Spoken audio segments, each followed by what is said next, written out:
Kakaroon na tayo ng specific area.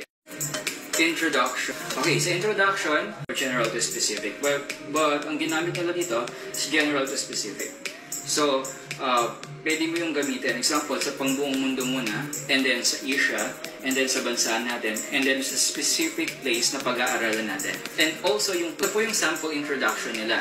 Look at this. Agriculture is the science or art of cultivating the soil for the production of crops. Dito, didiscuss muna nila yung agriculture. Okay, general. From which industries originate and upon which they depend. Mantikayan, Abas 2015. Tikayan, Abas 2015. What?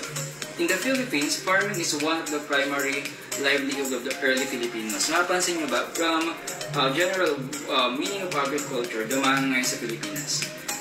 However, according to John Goman, farmers face a lot of challenges. Ito na yung claim. May issue dito, which is yung problema na kinakaharap ng mga farmers. To no return of investment. So, yun yung mga re-resolvahin natin. This study aims to understand, the life experiences of the farmers in the field of Lantic and to determine how the farmers in Lantic are Cavite. So, nagkakaroon na tayo ng specific area.